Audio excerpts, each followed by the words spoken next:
All right, we've softened them up off tackle and we've attacked the flanks. Let's look at our inside trapping game. They're pretty much set up for it. They've got 2 guys out there on the tackle, so we can do a lot of things here to play games with them. So with our belly play, we could just call it traditional fan. And again, I really leave it. Normally, the guard makes the calls on the belly, but this one I'm going to leave it up to him because he's been hitting this kid all night and he knows if he can take him. He's really got to fire off with his right foot and then come through and get his helmet in here. If you get our O-line DVD that has all of our drills, our funhouse, our sled, all of our bag drills, and you'll see how we go through that and coach all that stuff up. We've kind of evolved. We're not necessarily a flipper team, so if you're interested in not having your lineman coach flipper anymore and use hands, we're getting our hands in a rib cage and lifting the shoulder pads, same as Conquer de la Salle. We call it beef, blast off, execute, elevation, and finish. If you're interested in that, you might want to get that DVD. It's going to be about an hour and a half long of what we do with our old linemen out there on the field. So anyways, this is what we're going to do, and I've talked about it on all the DVDs. By going in trips, we've eliminated the fold player and really given us some room for this. And of course, when he starts worrying about it and peeking it, we'll fake this and run the swing.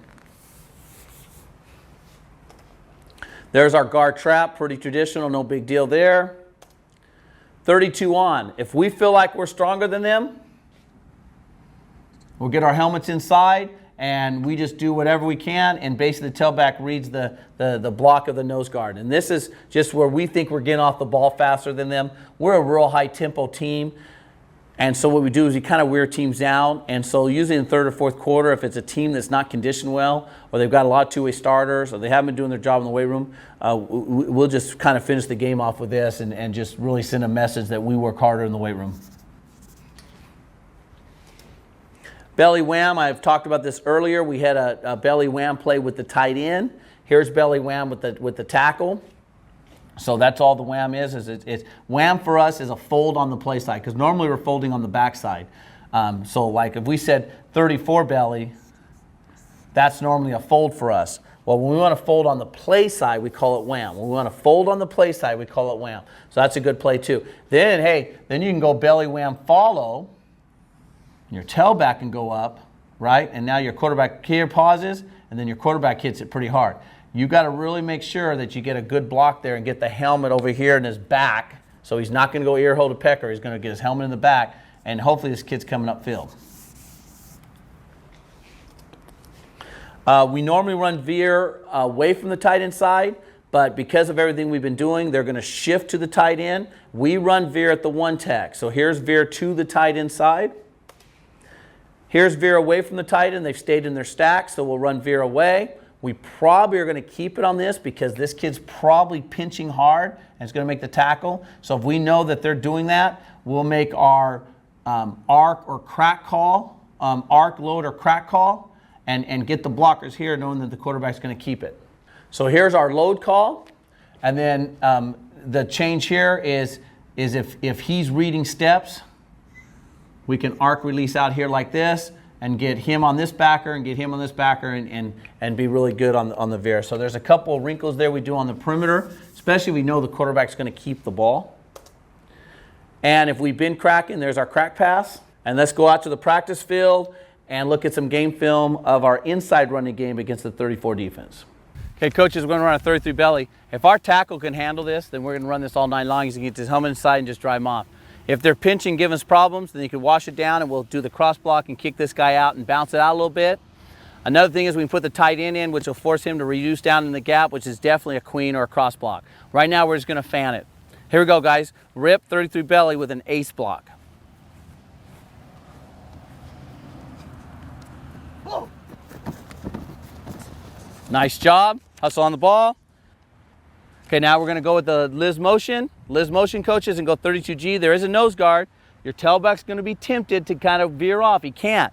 Your tailback's got to go straight till he gets right here and then bounce it off and get behind these 2 guys as blocks. If this corner's going to give you problems, actually the corner won't be there because we don't have a tight end right now, so we have a wide receiver, so the corner won't be here right now. Here we go, Liz motion, 32G. Trey, go and get out. There's a wide receiver. Cut, there's the wall. Nice. Good. All right, coaches, here's on blocking where they all just go and fire and get their man. This is just when we win the battle in the weight room. Liz, 32 on. Whoa. Nice. On the ball. Coaches, another wrinkle I showed on the other video was our wham call with our tight end. Tyler, come in real quick. Don't move.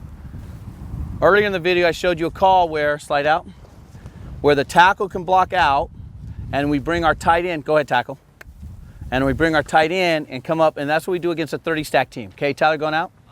Against a 5-2 team, we could just run it with a wide receiver. I can still run it that way, but I want to show you a different version where now this guy's head up on the tackle and we'll block out with the guard. Good. And we'll bring our tackle up like this and bring our half back here. Come on, Q. And now we got both guys blocking, taking care of the backers, and we give it to the tailback. And then the other wrinkle on this is we'll fake the tailback and call it 34 wham follow, and the quarterback's going to keep it. And now, come on, Robert. And now we got 3 lead blockers with the quarterback getting right up there behind him, okay, on the ball. All right, fellas, here we go. This is Liz motion, 34 belly wham. That's what a wham means. A wham means what we just did, bam, bam, okay? And now you can go around on the wham and we take care of these 2 backers. Here we go. Liz motion, 34 belly wham. Here we go. Oh. Nice, hurry up, on the ball, on the ball. And coaches, the wrinkle is 34 belly wham follow. Anytime we put follow, the quarterback just follows the tailback. We can put follow up on any play, down follow, belly follow, whatever. Here we go, belly wham follow. And pause. We'd like our quarterback to pause a little bit longer because then they knew he was getting the ball. We like to run our veer and midline to the 3 tech, so we're hunting for the 3 tech. So by putting the tight end in, we get the D lineman all to shift down a gap. We love it when they do this because now we're going to bring our guard and tackle, come on Edgar, right here. And these 2 have these 2. So if the linebacker stays, Edgar will get him, and our guard will go get that linebacker. Good job, fellas, rewind. And if the linebacker comes and feels hard, our guard will get him there, and there's our tackle. Good. On the ball, great job. Great job, hurry up, go back, good job. We used to double team this, but we found that our guard can just land on his belly and totally chop this. You've got to knock the guy down. You can't chop and he'd be standing up. You have to literally chop him down like a tree and knock him on the ground. If you can do that, now we're going to get the center on linebackers. So you got 1, 2, 3 on 2 linebackers. So we're going to go rip motion, 33 veer. Rip motion, 33 veer with a right guard chop block. You got to be really cautious, coaches, that your quarterback does not push the tailback off into the option guy. Our hole is right here at the inside leg of the guard. Make sure the quarterback opens on the midline so that we can attack the inside leg of the guard. The quarterback's going to have a tendency to drift this way and push him off into the option guy. Here we go. Rip motion, 33 veer. Go on, team. Reset. Hit. Hit. Yes. Go. Nice job. We got 2 variations to the 33 veer. We got the load call where our left half's going to block him, which the quarterback's going to keep it. We got our crack call where he's going to crack the safety. Safety should be coming downhill. The crack's going to happen right here. But then what we're going to do is do a crack pass. So as he comes and fakes the crack, do that, and then right here, he's going to take off. So we're going to run 2 of them. We're going to run the load. Quarterback's going to keep it. And then we're going to run the crack pass off the 33 veer. Here we go with a load block. So this is 33 veer load. Our motion, 33 veer load. Go on, team. Reset. Hit. Hit. Nothing changes. And pitch. Good. Hustle back, hustle back, hustle back. Coaches, another wrinkle now. We're going to run the crack pass. Obviously, linemen can't go downfield, so they're both just going to double team this right here. We'll make our veer fake. Quarterback's going to come out and attack the flank. This guy will start inside like he's going to load block, but he'll go to the flats. But we're going to fake that crack. When the safety comes downhill, we're going to take it skinny. Don't have your receiver continue over where the other safety can get it. As you come on the crack, David, safety comes, then go straight down the field and float it out there for Phillip. All right, coaches, here we go with an R motion 33 veer crack pass. We got to tight it on the backside so he has a 12-yard drag, and he's going to sit in the hole.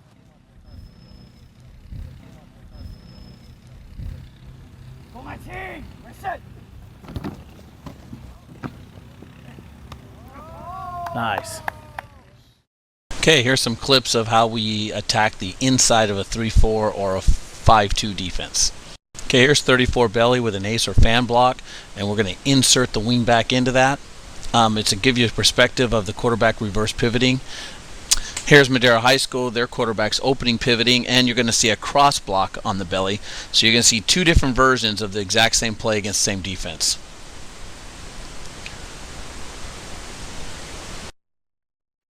Here's the twin formation to draw the outside linebacker and free safety out of the box and opening up more running lanes for the running back. A couple ways to block this. You could back it and insert the wing back, or you could ace block it and insert the wing back. Of course, the twist formation, you're trying to take the outside backer out of the box so you can run belly. You lose the option threat, however. Here we're using a tight end to get a backer to shift over and get in a 3-point stance, and then obviously we run the belly away from him. Here you're going to see an ace or a fan block, and then the good option fake freezes that outside linebacker just long enough for our tailback to sneak through there. This is two tight ends, and it was belly on me in the huddle, so the quarterback's audibling between belly left or belly right. He audibles through the belly, and you see the D-lineman shifted on the audible. Here would have been the blocking before the D-line shifted, and that's what Cody saw when he audibled. So they shifted. Our line did a great job. They just all caved it down. The tight end kicked out, and you'll see it still made a good hole, but our lineman really made the adjustment.